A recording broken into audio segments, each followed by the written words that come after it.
IEEE CTSoc in collaboration with IEEE SPS EMBS Joint Chapter UET Taxila. Now, it's time to introduce our esteemed speaker for today's session. We are honored to welcome Engineer Monib Ahmad, an Erasmus Mundus scholar and an accomplished electrical engineer. He is a Chancellor's Gold Medalist with an impressive background in renewable energy, power systems, high voltage engineering, and techno-economic feasibility. With his experience and academic excellence, Engineer Monib Ahmad is here to guide us through the process of securing fully funded study opportunities abroad, particularly through the Erasmus Mundus program. Thank you, sir, for being here today. Just a little housekeeping before we proceed. This will be a 40 to 45-minute session, and the last 10 minutes are reserved for your queries. Now let's give a warm welcome to Engineer Monib Ahmad as he shares his insights on unlocking Erasmus Mundus, a scholar's guide to fully funded study abroad. Thank you, Biha, for such a nice welcome. As you already introduced myself, so I should start right from here. Let me share my screen.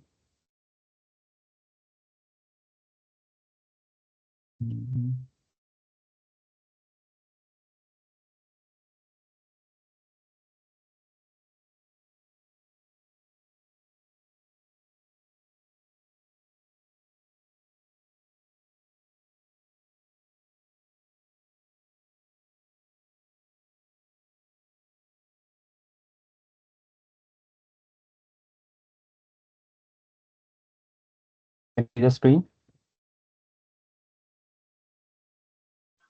Yes, sir.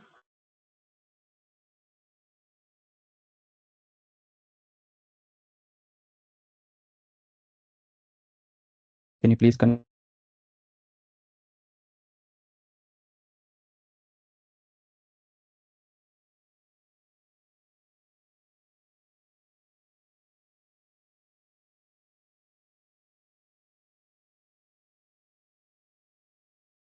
Hello? Yes, sir. Yeah, I don't know what happened.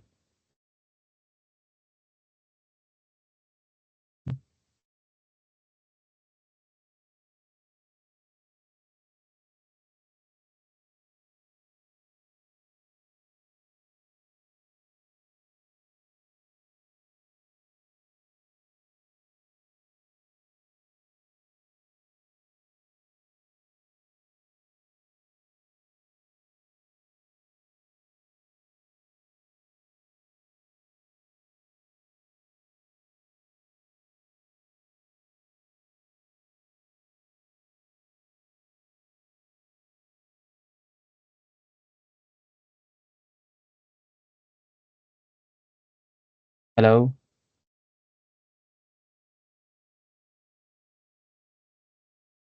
Hello? Yes, sir. I don't know what happens whenever I just, I share the screen, it just put it on hold.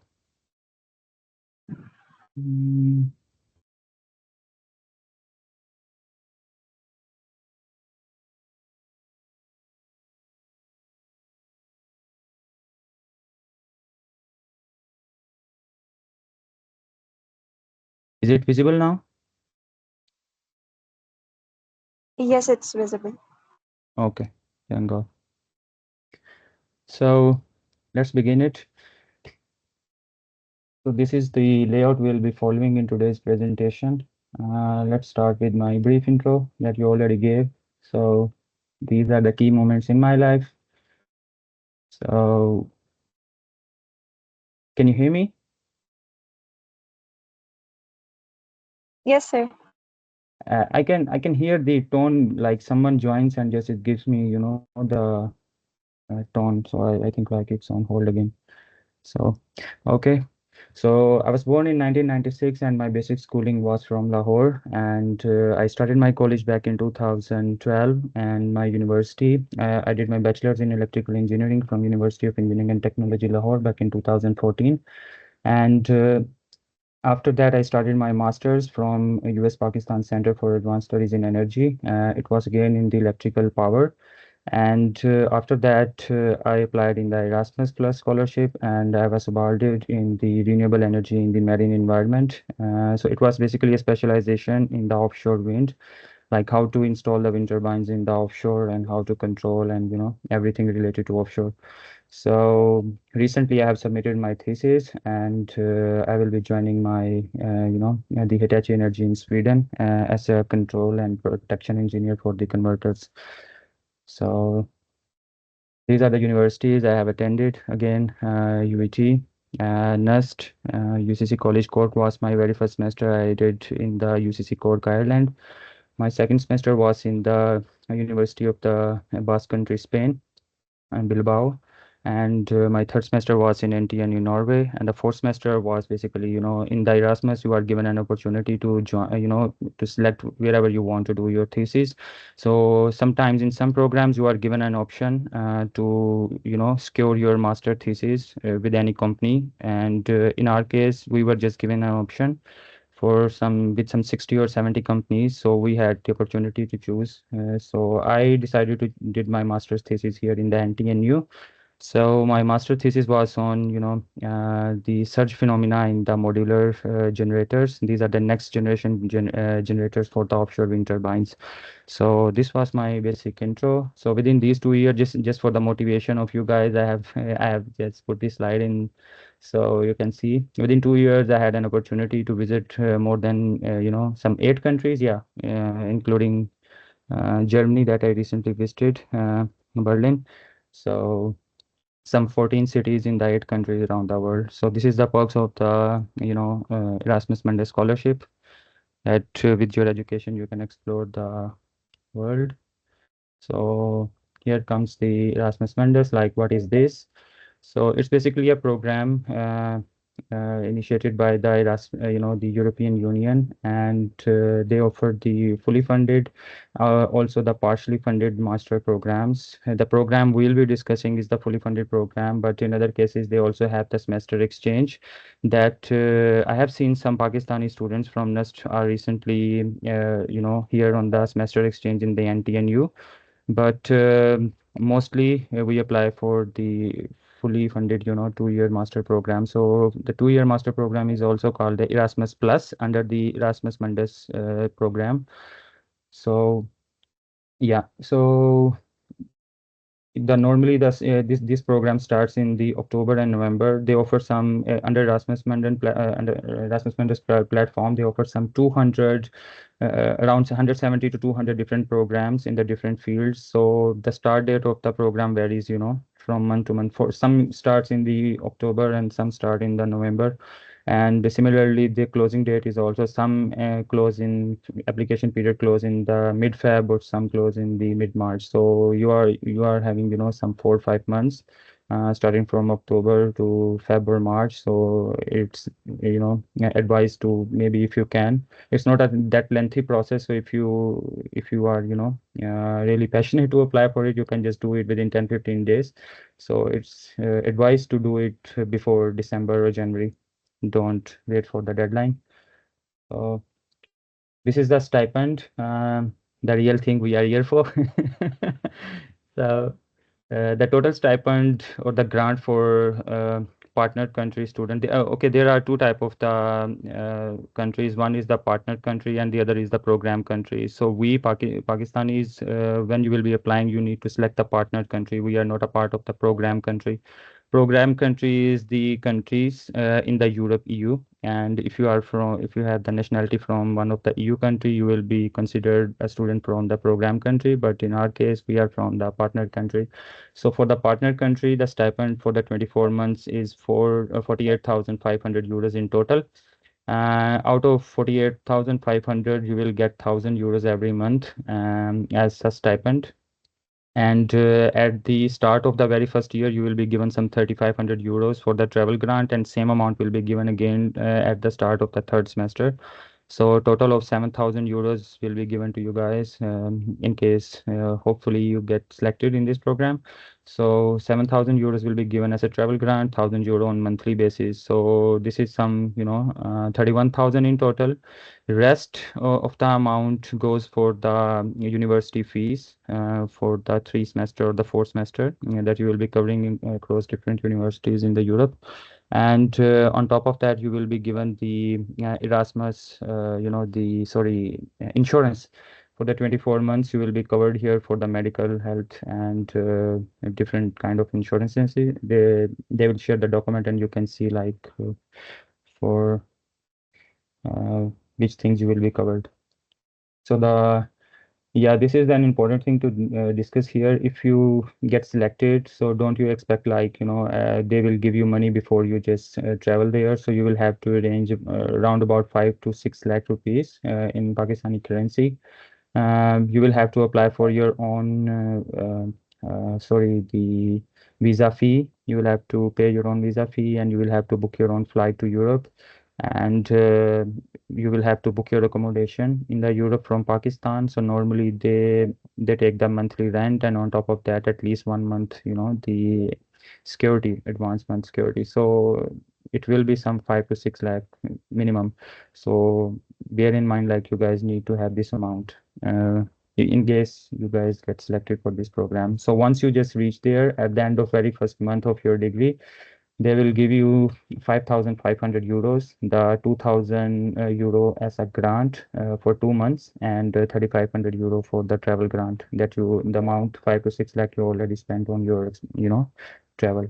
So this is all about the finances you will be getting in the scholarship. So what is the aim and objective of this program? So uh, clearly the aim is, to enhance the quality of the education in the Europe. The biggest problem Europe is facing at the moment is the manpower. Um, because you see recently there is war between the Russia and Ukraine, and the Europe is facing the energy crisis. So in order to manage that energy crisis, they are just moving towards the offshore because Europe lies across the bank of the oceans. So the only free energy resource they have at the moment is the ocean. So that's the reason they are installing more offshore wind turbines. So they are doing really big investments in the North Sea and other places. But the problem is they don't have the manpower at the moment. So renewable energy and all these sustainable energy, these programs are currently in demand. So that's the reason they are spending, this much money on people so that they can just, make sure they have the manpower for the future. So the other thing, promote the European Union as a center of excellence. Yeah, they invite all the cream from the from across the world. So improve the enhanced students' career. Yeah, you get the career opportunities here. There are a lot of career opportunities here. For example, you have 29 countries to apply after your, after you complete your master, you have opportunity to apply in 29 countries. So wherever you want to go, you can go. There are, enormous opportunities for you guys. And sustainable development of the third world countries. Yeah, if you guys want to go back, if you want to do PhD after your masters, so after that you want to serve here, that's good. If you want to go back, it's again good. You will go back to the third world countries, for example, Pakistan, India, all these developing countries, and you can serve there as well. So it's going to help those countries as well. So this is the basic aim and objective of this scholarship. Mm, am I going right or should I speak a bit slow?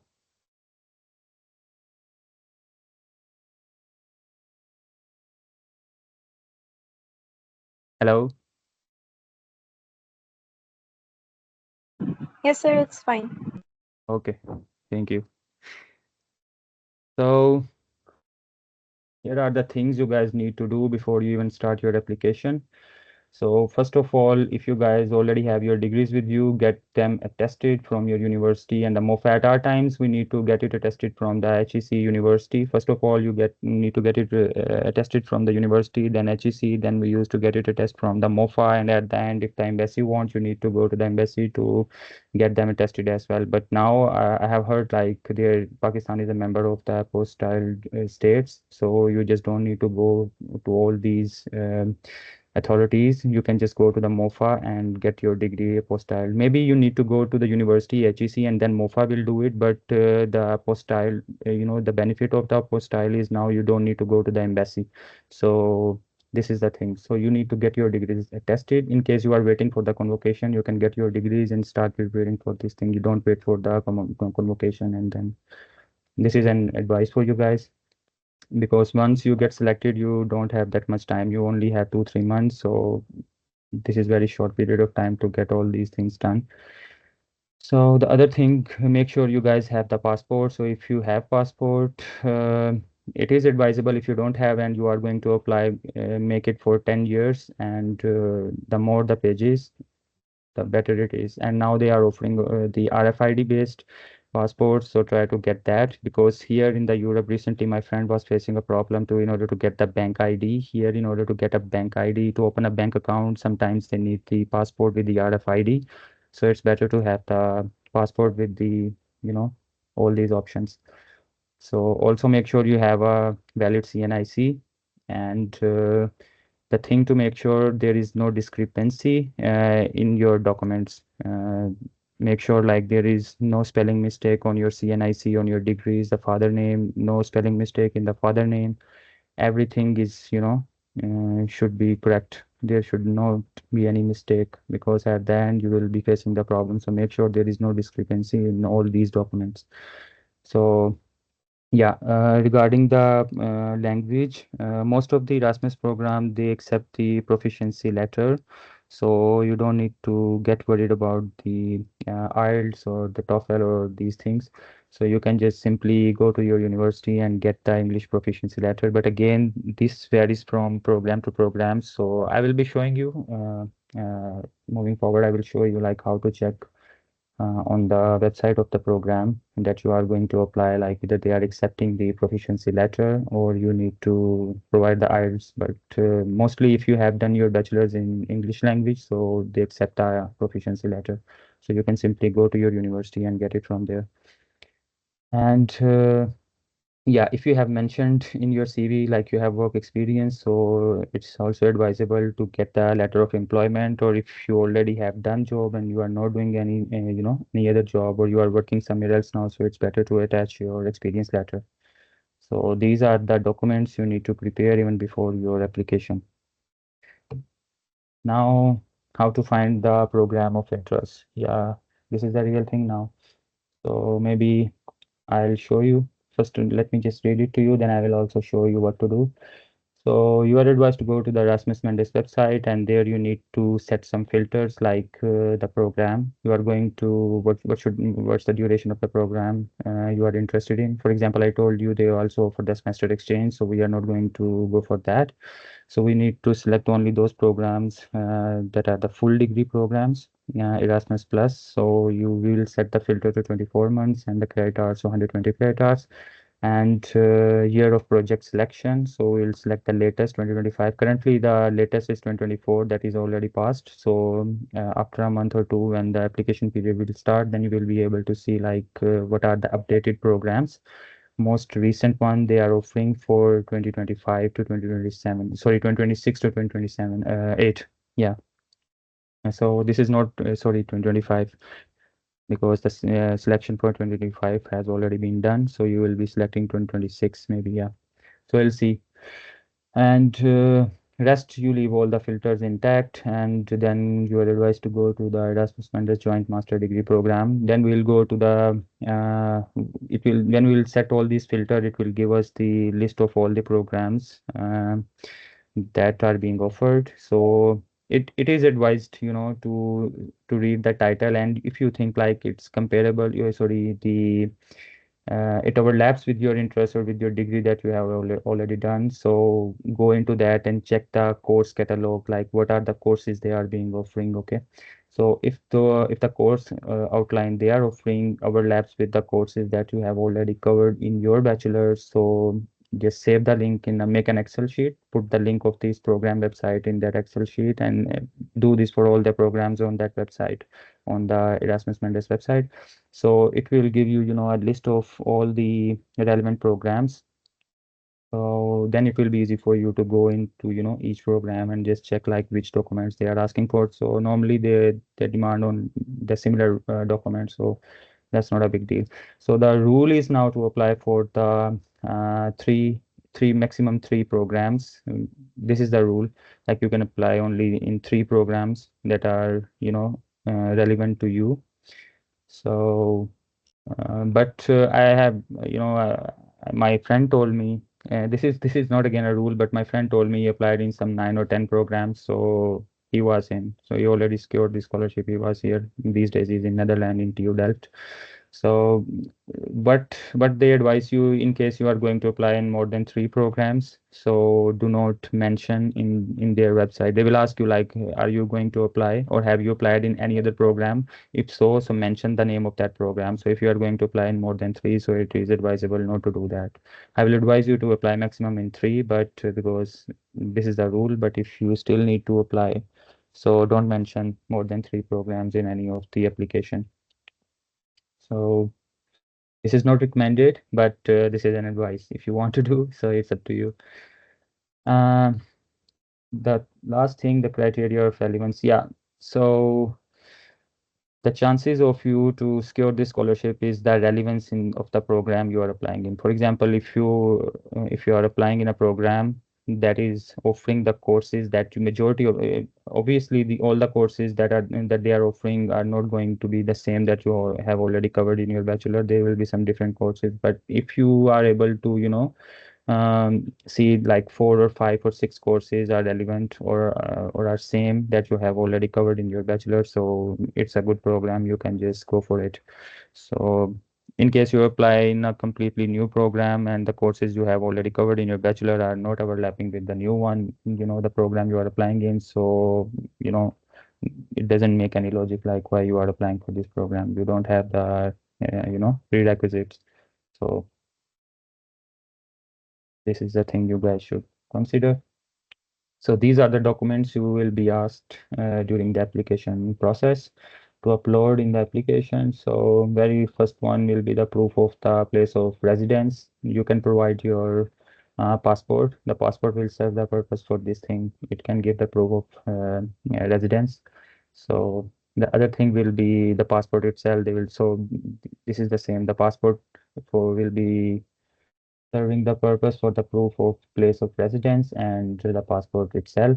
And then comes the certified copy of the transcripts of the record. Yeah, your degrees and the transcripts, they need to be certified from the relevant authorities. And yeah, the highest degree and the transcript, the same degree and the transcript both you need. Then comes the copy of the language certificates. Again, you can attach a English proficiency certificate here. Then comes the full curriculum by it. Yeah, your CV. So CV, they have a specific format. It's called the Europass CV format. So you need to provide. So there are now two ways to make that Europass CV format. I have already hyperlinked this here. I will show it to you later as well. So if you just click on this link, I will do it later. So you will see there is a they have make a website, and there you just need to put your application, your details, and at the end they will just generate your Europa CV. But at my time I did it, but at the end when it was it was time to download the CV, the website was out of order, so I didn't like it at all. So you guys can just download the Word template. I will share mine in the group if you want, so you can just edit that. So it was pretty handy for me, so I did it that way. So then comes the letter of motivation to participate. Yeah, this is the most important one. Uh, you need to in this letter you basically need to show why you are applying in this program, why you are motivated, and your passion for the program. So what are your future plans and all these things. I will also share my letter of motivation with you guys and like explain what you guys need to do, how you can just you need to convince basically the scholarship board why you are the ideal candidate and why you are the best candidate for this scholarship. There is no free lunch, so you have to do something. So there are ways to do it. It's very easy. It's not that difficult. So I'll show you how to do it. So then comes the special needs evidence. Yeah, this is, for example, somebody is, disabled or specially able. So you need to mention like I need some, special assistance and these things. I don't know much about this, but I didn't touch this thing. The last thing, any supplementary information. Yeah. So anything else, any certificate you want to attach, that you think is going to make your application strong. So you can attach, for example, in my case, I have medals, so I attach the letter from the university, like this guy has been awarded the letter. So also I did an internship in the Warp Engineering Academy, so I taught there as well. So I attached that letter. So uh, anything that you think will help you get this scholarship and will make you stand out of the crowd, so you can just attach that as well. So give me a little while, let me just drink water. I'm not used to speak a lot, so my mouth is getting dry. Pardon.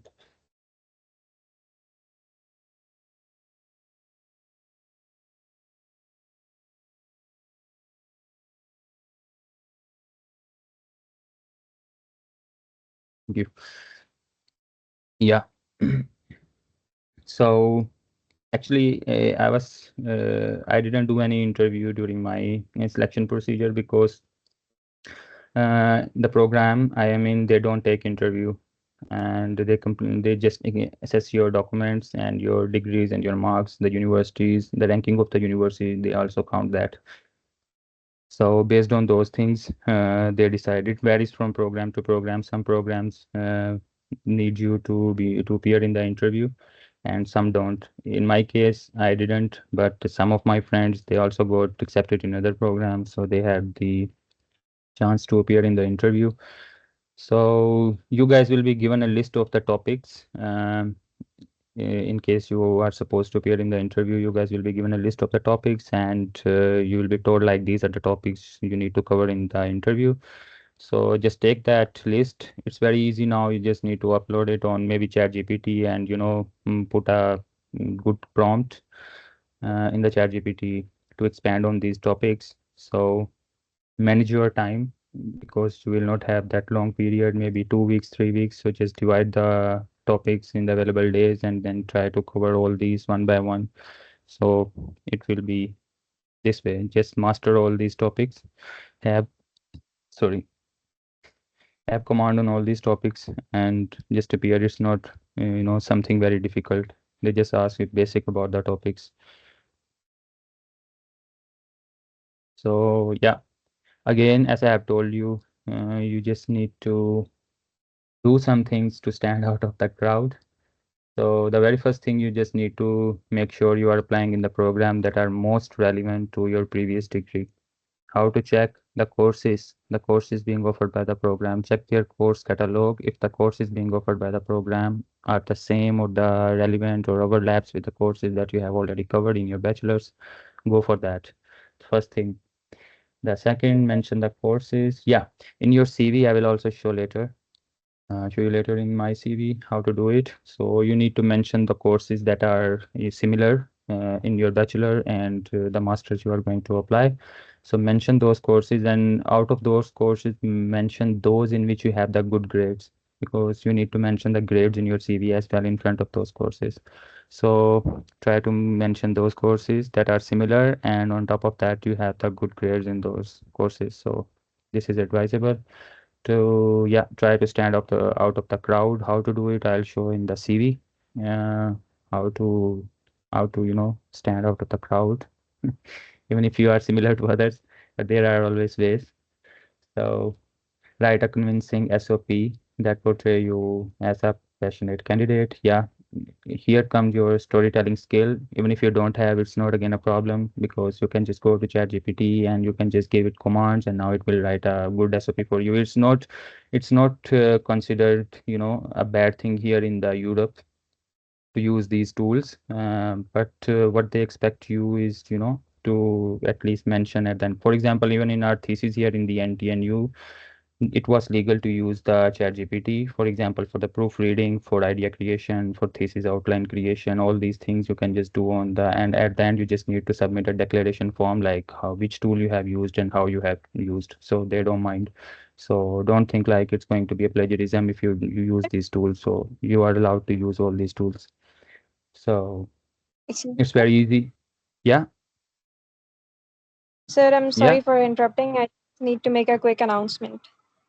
yeah, yeah. Go for it. Uh, Everyone who has participated in this webinar, you can fill the form and you'll be provided the e-certificates for it. That's it. That's it, sir. Thank you. Sure. Thank you. So, yeah, where I was at a convincing SOP. Yeah. So you just need to go to, once you are done with your CV, you have made your CV. This is something you need to do by yourself when you are done with your CV. So just upload it on the ChatGPT. This is what I did.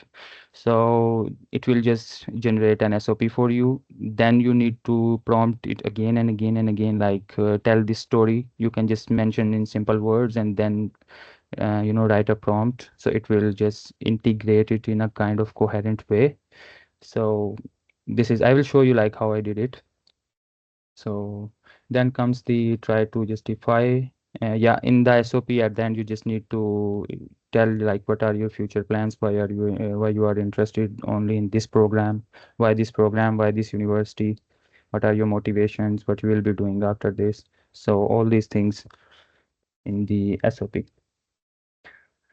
Yeah, so how to make SOP, recommendation letters, and CV. These are the three major things. Rest everything is already you guys have. Three things you guys need to make. Even the recommendation letter, you are not supposed to make the kind of conventional recommendation letters pre-signed. So what normally in the Erasmus program, you just mention the email address of the professor you want to be recommended from. So they will send, the moment you will submit your application, and the professor will receive the request with the form. In that form, they will ask the professor, like, rate this student. How do you rate it among, in your class? What was the total strength? What was his number? If you just rate him out of, for example, if the total strength of the class was 40 out of 40, where do you place this guy? And these kind of questions. So I would advise you guys to talk with your professors beforehand, because normally they don't have time, so they don't submit at time. This is my experience, unfortunately. So at the end, what they will do, if they are not able to, even if they are not able to do it, so there is another way. You can just mention the email, and the professor will receive the email containing the form. So if the professor is not going to submit the form on your behalf, like the recommendation, so request the professor to forward that email to you guys, and then you can just fill that recommendation letter base. You can recommend yourself. Yeah. This is a hack, but this is how it works. So not even in the masters, but I have experienced the same thing in my job right now. My company just wanted some recommendations from my the managers, previous managers, and the professors, but those guys are always busy. So the maximum they can do is to forward that email back to you, and you can then do it by yourself. But this is how it works. So the only thing now you guys need to do is to make CV and the SOP. Yeah. So let's go back to CV. Let me show you how to do it. Yeah. So I'll share this PPT with you guys, so you guys can just review it later as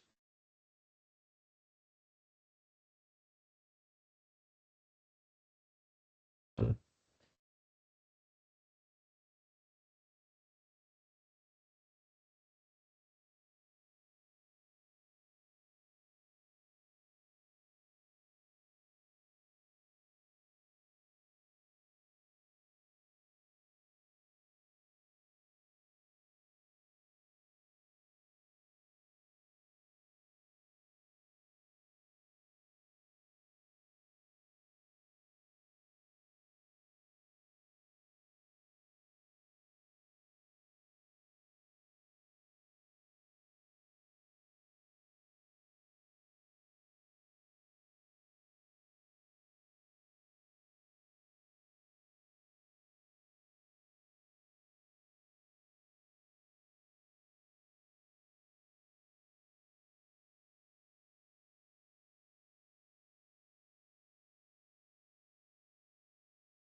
Hello.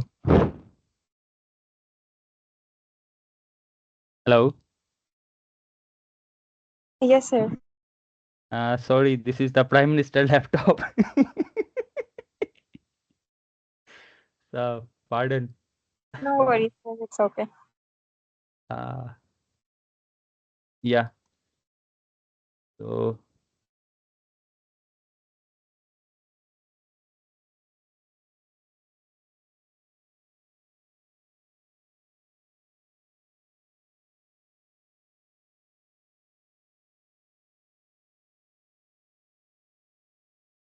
can you hear me? Yes. Okay. So, yeah, when you will click that link, select the language, and you will come to this website of the Europass. Here, you just need to make an account and yeah, create your free Europass profile. You just need to make your profile, and at the end, you can just download the CV. This is the way to do it, but my experience with this thing has not been good, so I'm not going to recommend it. I would suggest you to use the Word template and use that Word template that you can just do it offline as well. So I'll show you my CV now.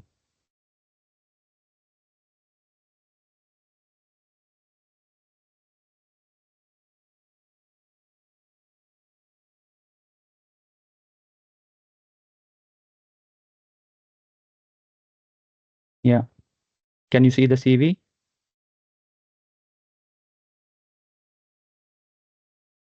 Yes, sir. Okay, so I'll share the Word format of this CV with you guys. If you guys want, you can just edit the same and you know make your own. So this is the basic template. You just need to mention where are you from. Like you don't need to mention the full address, just postcode, city and country, your cell phone number, your email, and your LinkedIn profile, your gender, date of birth, nationality, and that's all. And then comes the program you are going to apply for. So this was the name of the program I was applying at that time, the Masters in Renewable Energy in the Marine Environment. Then comes the your education. So mention the name of the I had already the master's degree, so I mentioned that. If you don't have, that's not a problem because they don't even expect you to have the master's degree beforehand. You can just mention only the bachelor's degree here. And this is the name of the program you did, MS Electrical Engineering Power, and this was the name of the university and NUST. And the thing you need to do is to mention your CGPA like here. And if you see, this is the link to the university website, and it has been hyperlinked. If I'll click it, it will take me to the website of the NUST. So yeah. Then comes the thesis. You just need to mention the thesis you did in that degree program. In my case, in NUST, my thesis was techno-economic feasibility study of the grid. So solar PV power plants. And then comes the courses. You see, I have mentioned the courses that were being offered in this program, REM Plus, and I had already covered in my master's. So I mentioned those courses. I on top of that, I mentioned those in which I had the highest grade at that time. So, I didn't have the highest grade in all the courses. So, but I mentioned those that overlap with the courses that are being offered by the RAM Plus, the program I applied in, and the one I already covered. So just to show the the guy who is deciding either to give you the scholarship or not, like I have already covered these courses and I had the highest grade, highest possible grade in that course. So it shows like, okay, you are capable. So you see, I mentioned the wind energy. This program was all about the offshore wind. So I mentioned the wind energy, the course I covered in my master's, then electric power generation, transmission and distribution, again, the relevant one, because if you are going to install the wind turbines in the ocean, so you are obviously going to generate and then transmit and distribute electricity. So the course I mentioned there. And if you are going to install these power plants, all these systems, so the protection, you just need to make sure you have the power system protection there as well. So you see the protection, I mentioned the protection as well. So these are the courses. Smart grid architecture, this is something the next generation grids. So in Europe, they are already having these grids. So I mentioned all those courses. And here my degree got delayed just because of the COVID. So I mentioned the reason why it got delayed some 5 6 months. During COVID pandemic, campus remained closed, leading slightly delay in the expected degree completion time. So you just need to mention. Otherwise, the other guy can think, okay, the master was 2 year. Why did you take 2.5 years or the 3 years? So you just need to mention that. And uh, then comes the bachelor degree. I mentioned I did it from UET Lahore, and basically my campus was Gujranwala, but our degree was from UET Lahore, so that's why I mentioned the UET Lahore. So this is again the CGPA, and this is the website hyperlinked again. Why I have hyperlink, because it's easy for the guy who is just reviewing your thesis just to click and just go to the website. Rather, he would just go and type and check which university you are from. So you just need to make your CV or the things convenient for the guy who is just, reviewing your documents. So it's a good practice. So then come the thesis I did, design and implementation of solar energy based water chilling system. This was my thesis in UET. And again, I mentioned, you see the courses I have mentioned are the power system, transmission and distribution, and the grade was highest in that. And then renewable energy and power system analysis and design, power electronics. So this master, in this master, I studied two power electronics subjects. One was basic, other was advanced. So it was good thing to mention the power electronics here because it is relevant to what they are offering. So the the reason I am explaining these things to you guys is just to highlight the importance. Like these things matter. These things matter in order to win. In my case, yeah, one more thing to mention. In each program of the Erasmus, they can select maximum 3 candidates from one country. For example, in my case, in this program, they selected two. One guy was from Karachi, and one was me. So it's not a book of, rule of book, like they are going to select the all three from one country. For example, the maximum three, they have to select the three, but they can select up to three. So in our case, there were two guys from Pakistan. From Bangladesh, there were 3 candidates. So maximum they can select for each program 3 candidates.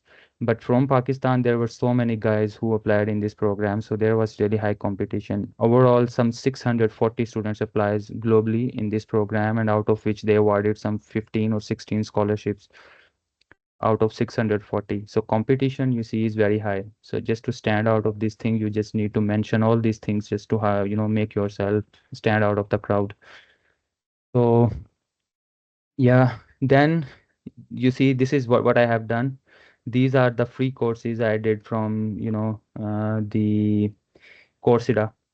So I mentioned these courses, you see, hydro, wind, solar, resources variability. So Ecole Polytechnique, I mentioned the university that offered this course on the Coursera, Ecole Polytechnique. Sorry if I am taking more time, do let me know, okay? And I'll just make it quick then. And Institute of Polytechnique de Paris, and this is the hyperlink again. If I will click it, it will take me to the website, and there they can see my course certificate there. So again, there was another course. It was being offered by the University of Buffalo and the State University of the New York. And again, this is the hyperlink. If I click it, it will take me to the course website, and there you can just see the course certificate.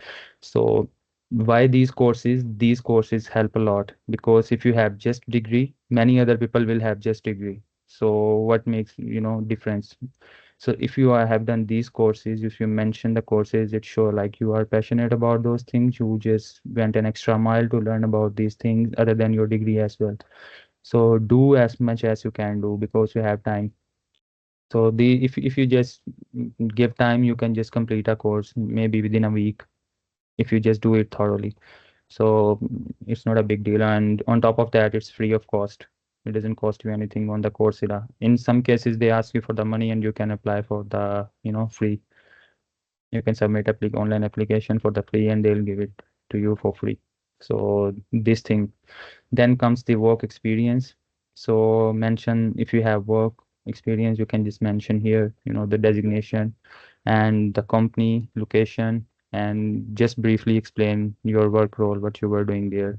Similarly, for the NUST, I was working in Abacus Global in Lahore, so I mentioned like what was my role there. And similarly, in the NUST, I worked for small time in the high voltage lab. They were just establishing a new HP lab in the NUST, the US Pakistan Center. They were building this lab, and I was a part of it. So I just mentioned what I was doing there. So after that, I just mentioned my experience. I did a 1 month traineeship in the Wabda Engineering Academy, Faisalabad, and I just mentioned, what were the responsibilities or what training I just did there. So you just briefly explain this, then come to the publication if you have any. If you don't have, that's not a big deal. But if you have, because they are not expecting you to have publication at the bachelor level. So if you have, it's good, you can mention. If you don't, so you have time, you can just write 1 or 2 conference papers. So it's not a big deal. I just, for example, this one, the third one, I just wrote it in 12 days. So you can just do it. So you 2 or 3 guys can, start writing a paper, and you guys can mention, your names as a co-author in each other's publication. So this way you will have 3, 4 publications. For example, um, in this one, I worked as a co-author. Rest all these 3, these were my own publications. So yeah, this was from my master thesis. So again, you see, this is the title of the paper. If you want to mention, so this is the title of the paper. This is the journal you publish your paper, and this is the DOI. You just click it. It's again hyperlink. If you click it, it will take you to the website, and there they can see your publication. So same for the rest of the publications. You can just mention all these here. Then comes the projects. If you have worked any, you can just mention your semester projects. Keep in mind, you are supposed to confine your CV within 2 pages only. You see, it's 2 page CV. Don't go beyond your 2 pages. Try to wrap up everything in 2 pages. So just to fill the page, you see, I just mentioned the projects. So you can just do it. The projects I did, design, development, installation of solar power portable. It's the same as my thesis, in my bachelor thesis. So this was another semester project, design and implementation of utility control single phase energy meter. So you can just mention the 1 or 2 projects just to fill the space. This is not that important, but still, you can just mention those things. Then come the language proficiency, and sorry, you just need to mention honors and awards. This is very important thing to mention, because this just distincts you from others, like what have been your achievements. So I just mentioned here Chancellor's gold medal. So I was awarded gold medal for best overall performance in BS elective exam, etc., etc. Yeah. So here you can just mention the awarding institution. It was UET Lahore, and this is the basic, like, brief description. So yeah, similarly, then come to the other one. So topper of the, yeah. So in my internship, as I mentioned earlier, I was fortunate to um, stand, at the top in the 66 candidates at that time. It was basically an internship for 1 month, and the generation, transmission, and distribution. These were the 3 domains. They were just teaching you and just giving you hand-on, on-job trainings. And after that, they had exams, 2 exams after 15 days, and then again after at the end of month. So based on those exams, they just, declared the results. So I stood first there. So I just mentioned again. So when you will be submitting the documents, you just need to upload the proof, like the letters of these things, honors and awards if you have. So I uploaded this internship letter from the World Engineering Academy. It mentioned the thing that I have mentioned, like it was a class of 66 post-training written, and from more than 23 institutes, 23, 24 institutes. The students were like the top students from the 23, 24 institutes, and there were total 66 students, and I was able to do it, secure position. So then when you will be uploading the document, maybe in your case, it will be something different. So you just need to upload the document just to support what you are seeing in your CV. So this is the thing. Then comes the language proficiency. You need to mention mother tongue, like Urdu and Punjabi. It's my mother tongue, and then English proficiency. So I just mentioned listening C2, reading C2, C2, C2. That's something you just don't need to provide any proof, but you can just submit the proficiency letter for it. Additional information, yeah, you just need to mention if you have any memberships. In my case, I had the PEC membership that has been expired. I didn't renew. So other than that, you can just mention the high voltage. Yeah, this was something. So you can just mention the all the memberships that you have with any organization here. And this is something very important, volunteering. So I worked, this was not a kind of volunteer, but it was a job I did for some time. I was kind of fundraiser at UK Muslim Aid. So it was outsourced project with the Abacus Global during the month of Ramadan. So they just were accepting their donations from there. So yeah, you, because it shows like what you are doing for the society, for the others. So this is more about your personality, like what kind of person you are, what you are doing for the others. So these things make difference. For example, if you are a member of the blood donation society, you can just mention that as well. So at the end, you just need to mention the references, like the people they need to send the recommendation letters. So I have mentioned here in the CV, but you just need to provide these emails in the application when you will be filling the application as well there. So when you will provide this information there, they will directly send email. The system will send direct email containing that will consist of the form uh, um, in which they will ask about you from your recommender, like professor anyone. So this was the CV. This is how to do it. I just tried my best to explain, each and everything for you guys. But still, if something is unclear, you can just ask me later at the end of this presentation. I am open. I don't have any time restriction for you guys, but if you guys have, you guys can, leave. I think maybe it's been recorded. I don't know, but yeah, this is how it is because I'm free today. So yeah, uh, this was the CV. Then come to the letter of motivation. I'll share these documents with you in the WhatsApp group. So or with the guy or representative. So he'll share with you guys later. Mm, sorry, yeah. So this was my recommendation letter. I don't know why it's going on 2 pages. So mm, let me just check if it's the latest. Sorry.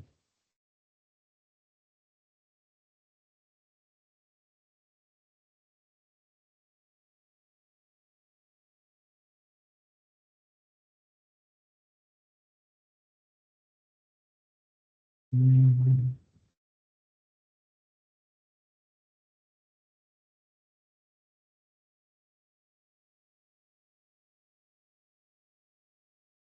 yeah, yeah, you can just go 1.5 pages. Ah, so you just don't need to copy and paste the same thing, but you just need to understand the body, like what you are supposed to, you know, mention. What's the story behind these words, what the information the guy is going to extract from your motivation level, letter. So you just need to, not need to focus on the words, but overall impact of the paragraph, like what it is about. For example, the first paragraph, I see first two paragraphs, it's about my intro. Let me read it to you just to help you understand. For example, it says, my name is Monib Ahmad, and let me just to make make it clear in front of you guys, I just wrote it on the chat GPT, but it's not like you just upload your CV and tell it to write. It will write a good one, but still you just need to refine it. So you just need, I'll show you how I just refined it and how I did all, in my case. So it says like, my name is Munib Ahmed and I'm highly motivated, and you just need to present yourself, give your intro. Motivated and dedicated individual with a strong passion for the electrical engineering, born and raised in Lahore, Pakistan. I was exposed from an early age to the challenges of energy insecurity in the form of prolonged power outages that plague my home country. You see, you just need to mention the problem, like why you pursued this program, why you pursued this field of study, engineering, why. So this is something you can mention. See how it's crafting the story at the very start of this letter. So I was facing the problem. So this motivated me to choose this field of electrical engineering. What was the problem? The energy insecurity. What is energy insecurity? Like the deficiency of the electricity and the energy in your country. That's why you see the prolonged power outages or the load shedding, whatever you call it. So you see, that plugged my home country. This served as a core motivation for me to pursue a career in electrical engineering and work towards the finding the sustainable solution to improve energy security in Pakistan. So this was my passion, and this was my, the reason behind my passion to choose this field of study. You see, so then it says to achieve this goal, I pursued my bachelor's degree in electrical engineering. First, I just made a base here, not me, but the chat GPT, thanks to AI. So yeah, it give you a good idea, you see. If the tool is available, why not to use it? So then I'm just telling the reviewer to achieve this goal, I pursued my bachelor's degree in electrical engineering from University of Engineering and Technology, Lahore, where I gained a solid foundation in electrical principles and technologies. The name of the university matters a lot. The ranking of the university where you did your bachelor or master, whatever you credentials you have, it matters a lot because it had marks. It has the weightage in the selection process. They clearly mention we are not just going to look at the grades you guys have. We are going to look at the reputation of the institution where from where you just did your degree. So it matters a lot. So that's the reason I just mentioned the name of the universities here as well. I then went on to complete my master's in electrical engineering at the National University of Sciences and Technology, Islamabad. Mention my master's institute. Then during my time at NUST, I also had the opportunity to work on a research project related to the integration of renewable energy into the power grids, like my thesis, which has deepened my interest in this field. So it was all about the sustainable or the renewable energy. See, why I'm applying in this offshore wind. I didn't have any core project in the wind. So, but the free energy or the sustainable energy, doing project on the solar, it just deepened my interest. So that's why I just diverted my field of study from core power towards the renewable energy. That's why I'm applying here, you see. So you just need to focus on the reason, what's the paragraph as a whole it's saying. Okay, you just don't need to copy and paste the same thing. So it's not advisable, but still it's up to you guys. I'll be providing whatever, however you want to, modify. It's up to you. So you can just upload this document on the chat GPT and just tell it, to based on the format and just use it as a template and based on this write one for me, then upload your CV. It will write it for you, then update it. Just keep giving it commands and then it will just keep mentioning all these things for you in it. And at the end you will have a very good one. So this is the way you guys do it. So if you guys need a break, do let me know, okay?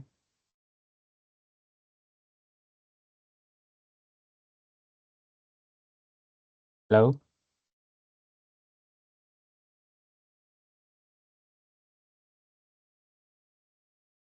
Hello? No, sir. Okay. I was afraid maybe it's disconnected again. I'm speaking by myself. So thank you. Okay. So it's almost done. This is the end. So where I was. Mm, yeah. During my time at NUST, here it is. During my time at NUST, I also had the opportunity to work on a research project I already explained. So throughout my educational journey, I have developed a strong passion for renewable energy and the power system. Again, I am telling like what expertise I am having, so why I'm eligible candidate to apply in this program. So I'm just mentioning the expertise or all the skills that I have now. So during my bachelor degree I took courses such as power transmission and distribution, renewable and electrical energy, power system analysis and design. All are these courses that I have mentioned in the CV. If you will just go back to the CV, you will see these courses I have mentioned here are from the CV that I already mentioned in the CV. Why so? Because I just uploaded the CV on the chat GPT and it mentioned the same courses here, you see. So there is coherence, what I am saying. So transmission, distribution, power system analysis and design, and power electronics, which provided me with a solid foundation in this field. My master's degree further enhanced my knowledge and skills in this field. as I took courses such as smart grid architecture, wind energy, electric power generation, transmission and distribution, advanced power system protection. Again, the same courses that I already mentioned in my CV. To supplement my formal education, I also took here. I am just going to mention like I have already done the some the courses from the Coursera. You see why I have done so. It says to supplement my formal education. This is something informal. This is not from I did degree from some university. It's kind of the remote online courses just to supplement, just because I was interested, I had passion, so just to supplement my formal education. That's the reason I did it. So I took online courses such as hydro, wind, and solar. This is the title of the course I did, and forecast offered by the. These are the name of the universities here in the Europe that were offering those courses: Ecole Polytechnique and Institut Polytechnique de Paris, and Electric Power System. The other course offered by the university at Buffalo, the State University of the New York. Both universities jointly offered this course on Coursera. These courses help me to understand the complexities and the challenges involved in the integration of the renewable. Again, I am mentioning the renewable energy here again and again. I could have mentioned, the wind and the other things as well. But the problem, if you will just go through this SOP, you will see this can be used for any program that is related to the renewable. Because I just didn't want to write a separate SOP for each and every program, because majority of the programs I were applying, I only applied in two, but other than the Erasmus, I also applied in some PhD. So I was just using the same SOP because it doesn't say anywhere, maybe in the last paragraph it just mentioned the name of the program. You just need to edit that or the universities, but rest everything is same. So I'm just using the broad term renewable energy. I'm not saying the wind energy, solar energy. You see, so when you see renewable energy, it covers everything. So you can use the same SOP again and again for different program. Maybe if you are applying for a program that is about solar, that is about wind, that is about any other renewable energy, so you can use the same thing. Okay. So that's the reason I'm using the term renewable energy here. So involved in the integration of the renewable energy sources into the power grid. So here I have mentioned the reason why I did the courses. Again, it just highlight the passion why I just did, why I was interested. Even I already had the degree, but still I was passionate to go for these courses just to deepen my knowledge. So I just went for these courses other than my formal education. So then comes the next paragraph. I have also gained relevant experience in the field through my work as a customer service specialist at Abacus Consulting, now, where I am providing research, analysis, and consulting services to the domestic and international clients dealing in new energy and the power grid technologies. Okay. And then comes additionally as a research assistant at the national. Here I am just explaining the work experience. Okay. The work experience I have already. I have mentioned briefly in the CV, but here I am just giving a little bit more detail what I was doing. Additionally, as a research assistant at the NUST, I assisted the lead researcher in conducting research on HV testing and insulation diagnosis of the epoxy-based composite materials. Furthermore, as a trainee electrical engineer at the Engineering Academy of Water and Power Development Authority, Pakistan, WAPDA, I was involved in feasibility assessment and design of solar photovoltaic power plants, HV testing of the outdoor insulator, generator synchronization, and relay response to faults in the transmission network. So this is something I had done there. So I just explained in words here. Then comes, I am particularly interested in the master in renewable energy. Here I'm just going to tell the reviewer why I am interested in your program now. I have explained everything based on my, experience, but education I have, what experience I have, why I am interested, what was the core reason that motivated me to come into this field, and everything I have explained. And now I am just going to explain to him like why I am interested in the program that you guys are offering. So I'm particularly interested in the master in renewable energy. Sorry, renewable energy in the marine environment program because of its focus on the dynamics of renewable based power system. You see, again, renewable based power system. I didn't say the wind or anything else. Specifically in marine environments. This program is all about. So here I have mentioned that the course such as modeling. Now I am going to mention the courses that they are offering. Okay, just to tell him I have already, reviewed the courses that you guys are offering. I'm not applying randomly, just, I was sitting idle and I started applying. So just to tell the guy, like I have already just read your course catalog that you guys are offering and why I am interested now. So then I just mentioned the courses such as modeling of wind, marine current driven. These are the courses I have covered here in my Erasmus program.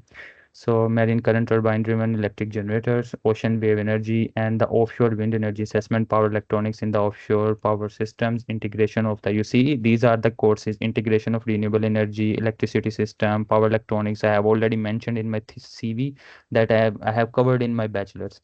So here I am mentioning why, just to tell the guy these are the courses that I have already covered, that I mentioned in the previous paragraph, and now I am mentioning these are the courses that you guys are offering, and these overlap to the courses that I have already covered. So it means like I'm capable, I can just easily cover these courses, I can grab the concepts there. So it will not be a problem for me to cover these courses in this program. So in other words, I'm just trying to assure the guy like I will be a perfect candidate, I will not fail.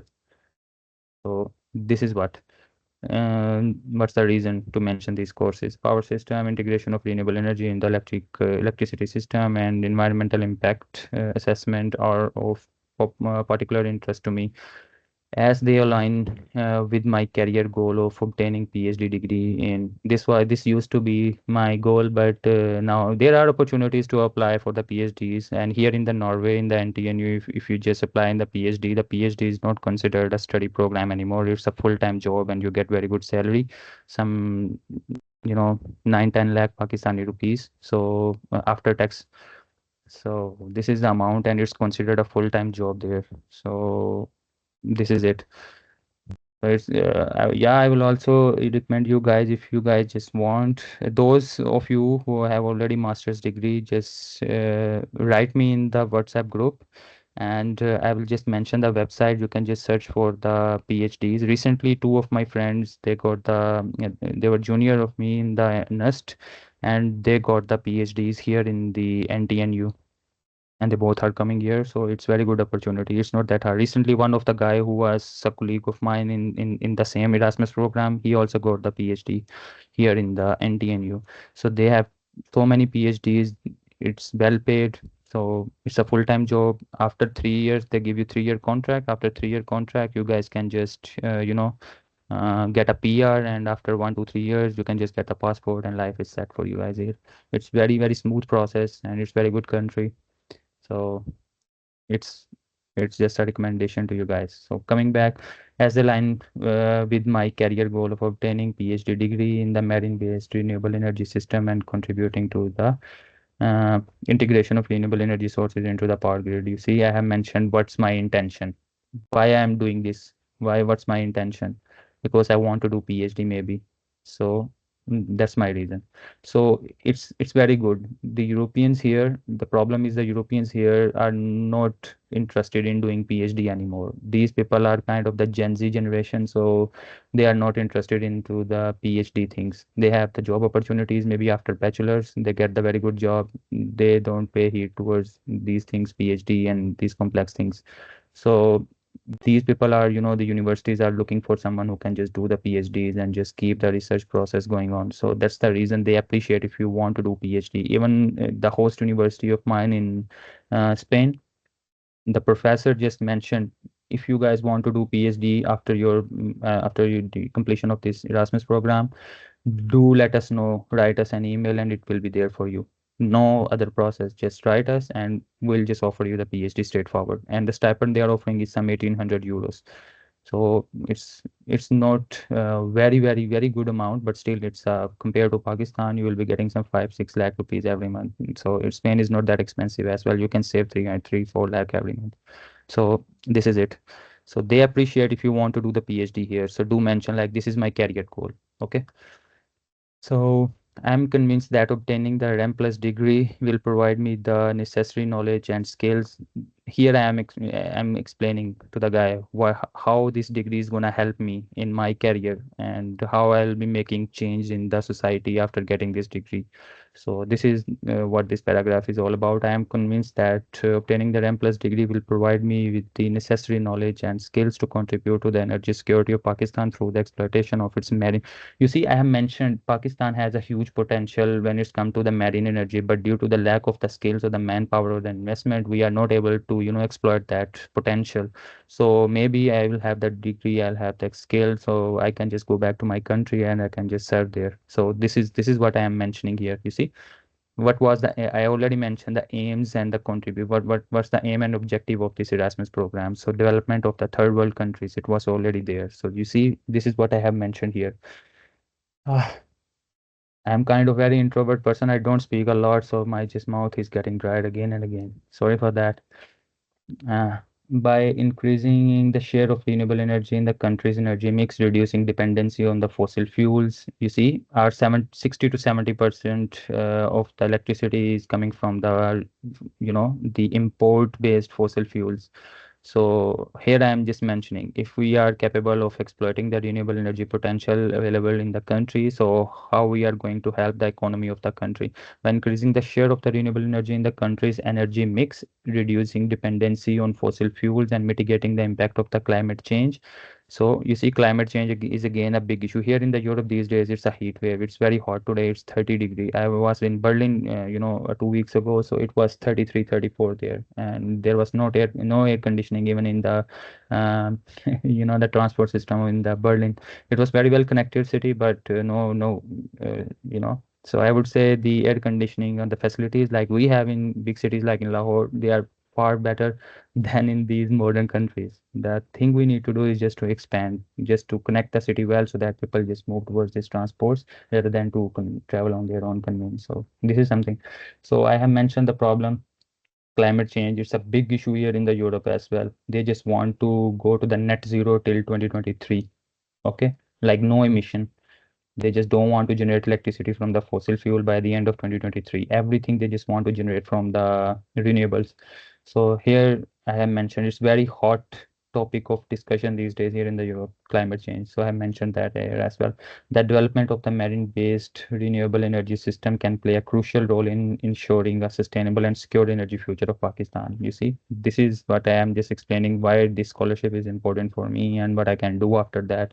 So see, I am committed to use my knowledge and skill to make this a reality, and I'm confident that the RAM Plus program will provide me with the tools to do so. I am excited about the opportunity to learn from the esteemed faculty and to work alongside motivated students from diverse backgrounds. This is also very important to mention. Like, you are collaborative, you are open to to intermix with the people from different backgrounds and the cultures.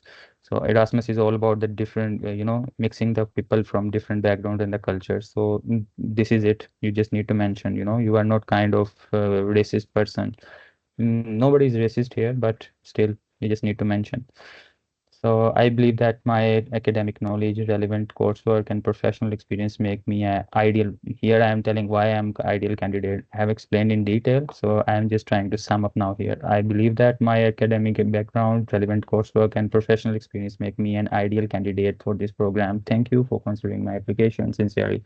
So this is how you are supposed to tell your story, and you just need to make it kind of coherent. You see, it's coherent. It's very, very coherent. Everything is well connected. Each paragraph is connected to the previous paragraph. It's making a kind of story. And if you see, it's kind of explanation of the CV. Whatever you have mentioned in the CV, it's mentioned in details and with the reasoning why. So this is it. So maybe I can show you the website now. Mm, uh, how to go to the website. And this is the last thing to do. Then you guys are free. Uh,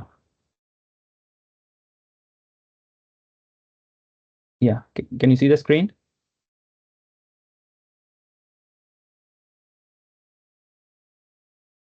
Yes, sir. Okay,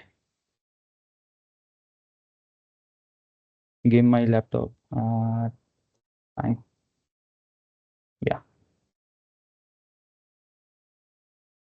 So this is the interface of the Erasmus Mundus website. It's in front of you. You just need to scroll down, and here you will see there are some 214 programs, but this is from the last year. This is not an updated. Some of how it works. So each program is initiated by a university in the Europe. For example, in my case, it was the University of the Basque Country in Spain that was responsible for managing all this program. So they contact the other universities to become a part of this master program and how this thing works. Okay, so some universities get a funding for it. For example, my program, it's not available anymore. They already spent all that amount of the funding they got from the European Union, and now they didn't offer this RAM Plus in 2025. But after we were here in 2023 to 2025 batch, after that another batch came from 2024 to 2026. But for from 2025 to 2027, they didn't take the batch. Why? They don't have funding anymore. So we heard like they are applying for a new funding, and there will be new universities in the program and maybe a different name of the program. So this is how it works. Every year they keep updating the program. They have this, each program has a limited funding for 2 or 3 years, and when the funding is ended, they apply for the funding again. And when they get the funding, maybe it's the same master's program they are going to start, or maybe they include the different universities. In our case, the universities in this master program were very elite universities in the Europe. The UCC, University College Cork, is the top in the Ireland after the university, after the what was the name, Trinity College Dublin in the Ireland. So UCC was at the second number. It was the oldest. And just to give you an idea, uh, the Boolean algebra, if you guys have heard about that Boolean algebra, or the binary that language that the computers are using. So George Boolean was the guy who was the very first professor in of the mathematics in that university. So it's very prestigious university there. So you see, similarly here in NTNU, it's also the top in the Norway, and very good reputation they already had in the Europe as well.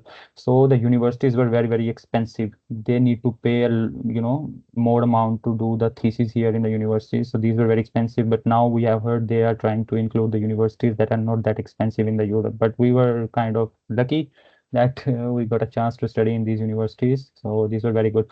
So these are the programs now. This is the interface in front of you. So you can see Erasmus Mundus catalog. There are some 214 programs here. So, but this include the semester exchange programs as well. So as I said, like you just need to set the filter, this filter.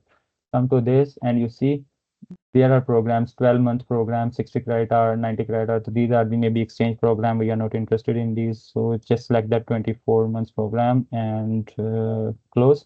And don't select any universities here, and field of study. Don't select even this one as well, because in some cases, there are interdisciplinary programs. For example, there is a program that requires you to have knowledge of both electrical and the civil engineering. For example, we already studied some civil engineering courses. So in that case, you can apply in that course based on your electrical background. For example, the naval architecture, if someone is offering here the naval architecture course, so based on the electrical engineering, you can apply. So that's the reason I am telling you not to just choose this field of study here. Just leave this. And just select this one filter and select the latest one. Here currently it's 2024, but wait until the applications will open, so there will be a new one. Even if you don't want to set this filter, I will recommend you to just read the title of each and every degree program, go into the website and just check the course catalog. For example, I am an electrical engineer. If I see joint master of arts in sound design for media arts, it's already apparent to me it has nothing to do with my, so I can just skip it. It makes sense. But in some cases, if you just read something and you think like, yeah, it can just have something relevant to my background, so you can just go into that website, just see the course catalog and just save the link. For example, let me search my here, my program. It's RAM. Oh, you see, this was my program, RAM Plus. Okay. If I just go here, I'll show you how to check, the course catalog, how to check the application requirement and all these things. This is the website of the program. this is the website of the program you are interested to apply. So if you think like, okay, this one is interested, so is relevant to your background, you can just simply copy its, link and make an Excel file, save it there. And the other thing you can do in next to that cell, you can just mention uh, the closing date of this master's program. This is something you need to do. So how? First of all, you need to go in the program, and here in the program they are showing the pathways. Okay, aims, objective, program, skills, specializations. So in this program there were two specializations. So one was related to the modeling and modeling of these offshore structures. So this was not relevant to me, so I went to the pathway B. So there A and B two, there were two sections. So I guess this is, so it's very, yeah, it's also advisable to read the specializations very carefully and apply in those you have relevant background. And the other thing, also keep an eye on the mobility program. What is the mobility program? It's the countries like, for example, let me just show you if I can. For example, click on the program, and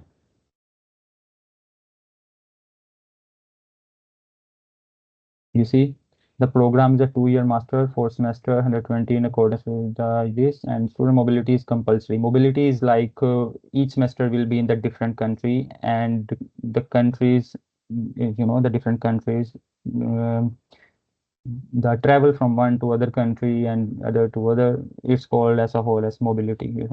So you need to check which country is your first country, because in some cases it's very difficult to get visa of some countries. Let me give you an example of the Italy these days. If your very first country is Italy, I am going to give you, kind of bad news. You guys are not going to get even the appointment for the visa application for 5 6 months. They are not there.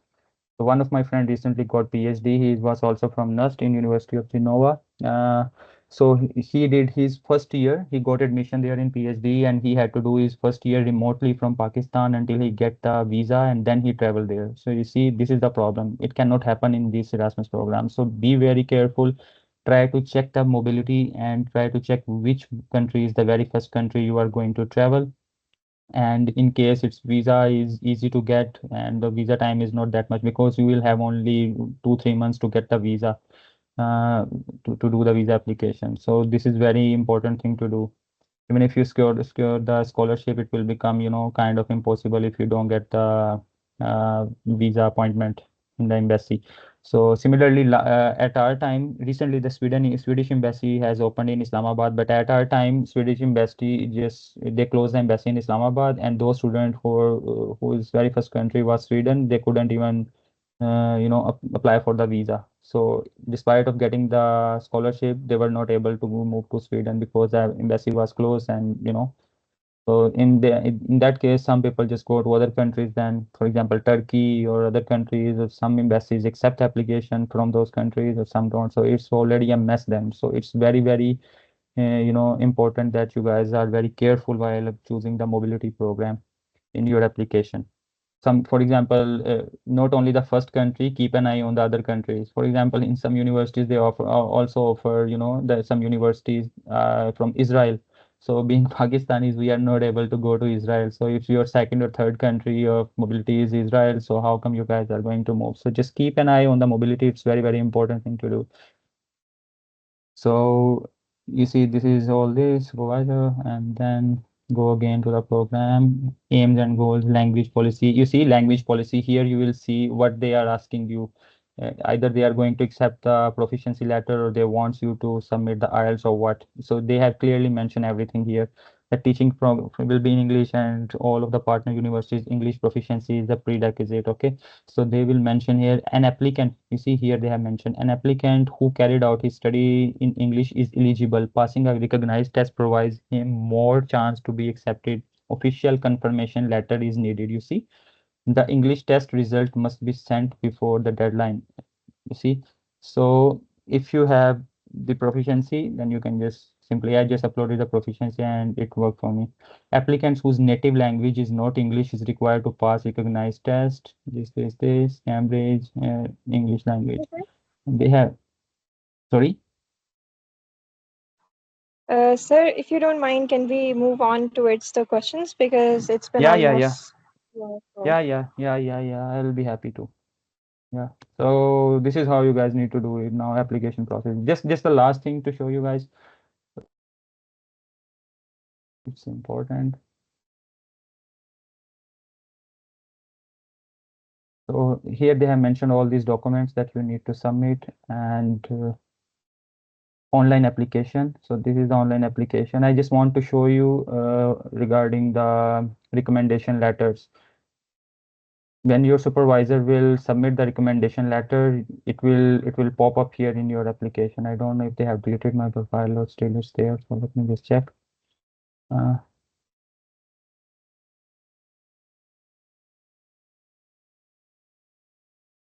yeah.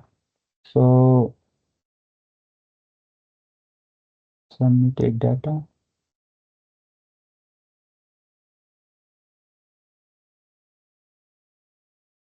You see reference letters. So here it will show you if your supervisors, in my case both of my supervisor didn't submit and they just gave me the email forward, so I had to submit by myself. So this is, you see, when you will submit or your professor will submit on your behalf, so it will say answered. So you will get to know like either they have, so you need to keep an eye on this thing, because if the deadline pass and they haven't received the reference letter from your recommendees, it's going to be a major problem for you. I don't think you guys will be considered further in that application process.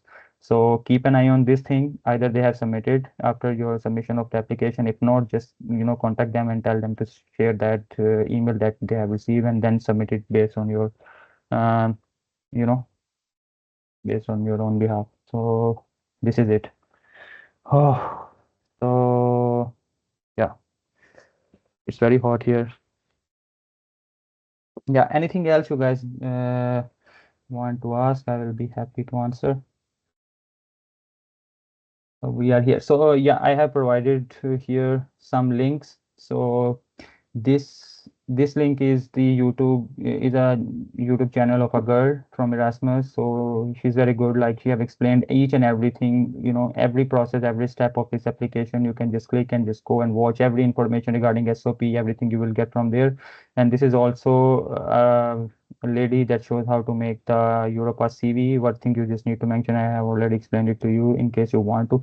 This is the YouTube channel of a professor from some university in Islamabad, and other than Erasmus, he also mentioned the scholarships. I was just laying in the bed the day I just watched this video and just checked like what documents they need to apply for the Erasmus, and I saw like there are no special documents. So all these documents I was already having, and I just applied in the last 10 days, and I just got selected. So see how this happens. So you can just follow this channel, and you will get information about the other scholarships as well. It's very good. So the last one is the, yeah, so this is the link to the Marie Curie. So it's the Erasmus for the PhD program. So if you want to do PhD, similarly like we did our master from different universities, the PhD is offered from by the different, it's a consortium of the different universities. So you will move from one university to other in order to do your research. So this is how. So the stipend is very good in this program, Marie Curie, and there is no deadline to submit. For example, there is no specific date the application open. Throughout the year, they just keep on posting the application for the PhDs, and you can just keep checking on that. Anything you think is relevant to you, you can apply on that, and it's very easy to apply on these things as well. And the stipend is very good. Some 3,500 euros you will get if you want to do a PhD. And on top of that, the travel, and you can just take your family with you. It's a very good program. I wanted to apply, but now I got job, so I am not interested into PhD anymore. Maybe in future, but not now. So yeah, this is the questions. If you want to ask anything, I'm open to help you guys. Yeah.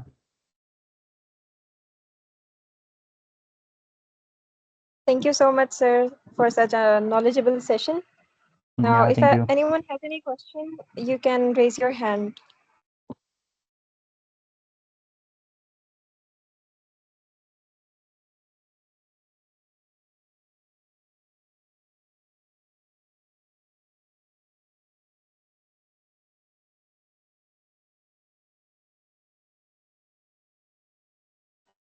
Yes, Raja, you can ask your question.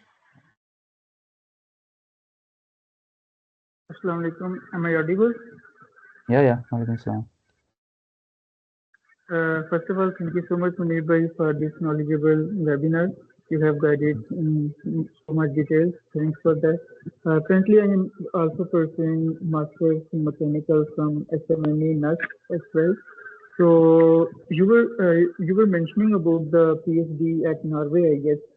Could Mm-hmm. you shortly tell me about that, guide me about that PhD program? Yeah, so there are different private research organization. How it works here. Not only the university, the primary, the responsibility of the professors here in the university is not to teach. So what they do, they have the private organization that work under the university but independently. For example, here in the Norway, they have the Sintef. So it's the research organization. The professor from the NTNU, they just work there. So on the next generation technologies, they just provide solution to the world. They make, so when they have just made something, so they just make a separate company for that solution. So for example, they made some tools, or software, so they just make a separate company that works under the Syntef, and then they just sell the technology to the rest of the world, and this is how they just earn money. So the primary responsibility of the professor is to just go there and do the research, and then teaching is the secondary responsibility of the professor here. So these organizations always require some PhD students to work under these. So they offer the PhDs. Sometimes these PhDs are directly offered by the professor, and sometimes these private organizations that are working under the NTNU or other universities. So they offer these, the PhDs. So currently here, if you just go to, but even if the private organizations are offering the PhDs, they will be through the university pathway, through the professors. So what you need to do, I will share the link with you guys. It's called the Job Norge. Maybe I can show you here. I'm not sure if I'm sharing the screen or not. Yeah, I'm sharing the screen. Here is the Google. So it's called, I can also show you how to search on this. Very easy.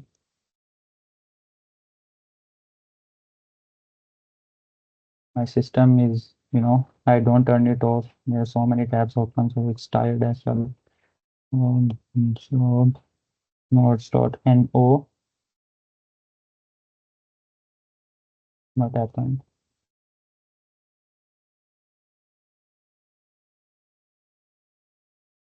I don't know what happened. It's not working. Maybe I'll share the link with you guys, and you guys just need to go. I don't know why it's not working. Let me try this out. So you just need to go to the search bar and write the PhD and search for it, okay?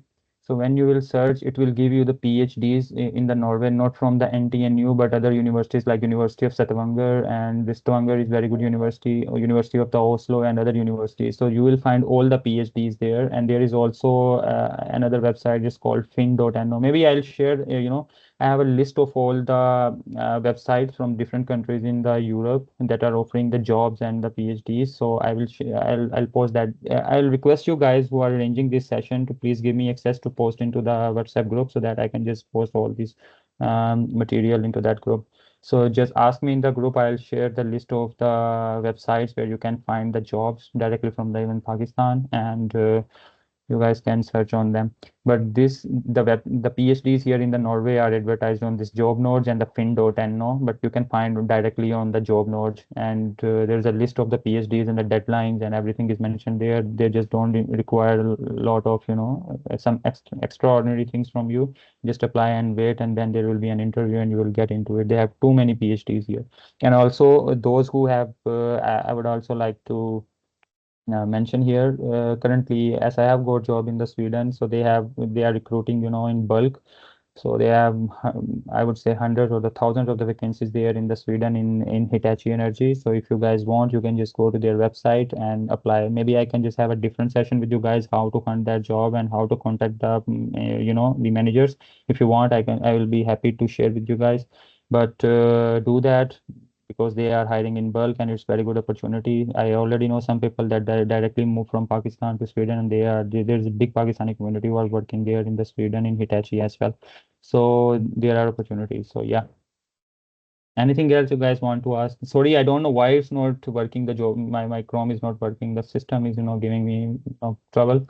But I will mention all these website and the resources in the group, and you guys can check it out. Anything else?